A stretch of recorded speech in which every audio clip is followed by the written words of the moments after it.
down in Charlotte. The committee got together and decided on who they thought were the worthy nominees this year, and there you see a great list.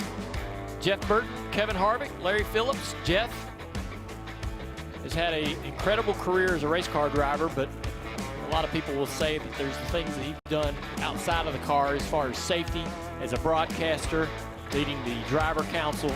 This guy's had a huge impact and continues to have a massive impact on the sport. And obviously Kevin Harvick, to me, was a lock with, you know, his career, his 8 Crown Jewel wins, a championship, and 60 wins as a Cup Series driver, along with all the other success that he had in the O'Reilly Series and so forth. Then you got Larry Phillips, man. This guy has been trying for years to get himself into the Hall of Fame, and he has had everyone from Mark Martin, Rusty Wallace, all the names have been pulling for this guy and talking to the world about why he should be in the Hall of Fame. He's a weekly series racer, but he was a 5-time champion, 13-time track champion across 3 states, one of NASCAR's 75 greatest drivers. Awesome to see Larry. I'm sure his family is thrilled to finally check that box. A well-deserving trio. Yeah, I agree with all 3. Kevin Harvick for sure is the first ballot.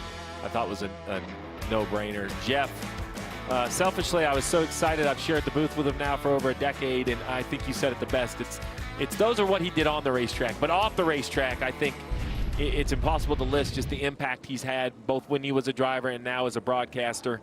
It was great to see him go in, and always fun that, you know, we're going to talk a lot about these guys. They'll actually go into the hall in January, so great event down in Lisa Charlotte. France Kennedy gets the Landmark Award, so that's exciting. Yeah, Lisa has worked, you know, alongside her family, managing NASCAR for years, and responsible for racetracks, responsible for Daytona's rising and all the upgrades there. Managed a lot of different departments, marketing, souvenirs, and a lot of different things in the sport. So she's kind of worked her way up the ladder and had a huge influence on a lot of things over the last probably 3 or 4 decades.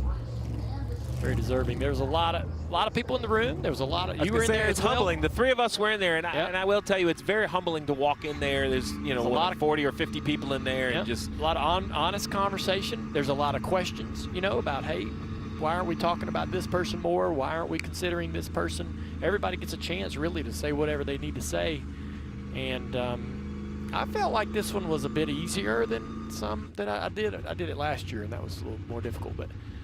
Sometimes the class, it just stands right out there in front of you, and other times it's a really challenging decision. Yeah, and I think it's, you know, the process is interesting because everyone in there, their votes are all equal, right? Everybody in the room is one vote. So I think it's awesome, and I cannot wait to see them give their speeches. I was telling Jeff Burton, I said, man, you know, we've given speeches at banquets as you know, if you go to the banquet to talk about your team, whether you finish in the top 10 in points and whatnot, and you give speeches all the time as a race car driver. They're always kind of nerve-wracking because you're getting up in front of your peers. That is the one speech that I could not wait to give. And as soon as you got to the podium, there's just something about it that's extremely motivating. And you're talking to the crowd, and a lot of the people you're going to mention and thank are in that room. And so it's a very personal, intimate conversation that you're kind of having with everybody there. And being in the Hall of Fame, to me, is kind of like the tippy top of the mountain. It's like the highest accolade, I guess, you could get in this industry, and you really make that speech count because it's kind of the final thank you, and it's the biggest, I think, pat on the back you could probably get from the industry. So I'm very excited to see those guys. I've loved the ceremony. I hadn't seen everybody that was there, but we're standing there getting ready to start dancing. The DJ starts playing, and who's standing next to me, cheersing me with a beer, dancing with his own wife? It's Kyle Busch.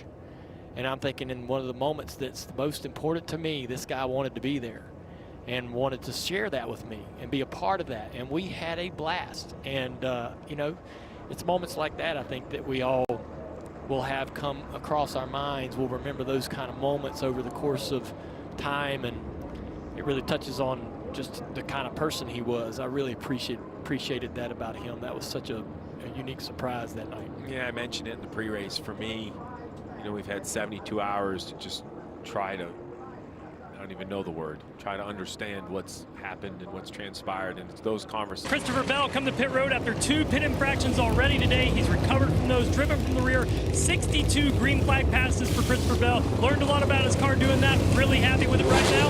Tear off in 4 tires and fuel for him. Denny Hamlin beginning up front, good entry exit stability. Then the front tires get oversaturated. Tight 1 and 2 by the end of the run. Loose entry exit. Chase Briscoe said no rear grip, kept yawing out, killing the right rear. Thinks he cornered it, so we'll have to look at that tire. Tight gets just way too loose. Race off the pit lane, 20 team getting it done. +1 for Gibbs, -1 for Hamlin. Reddick going in the right direction. Restart next. They're hoping, I was hoping when I was in the seat that my crew chief would tell me everything that's happening so that I know how much risk to take at any moment. So Letarte and Dale could speak to it more, but as those storms keep coming, drivers are going to want to know how hard they have to go. I think that means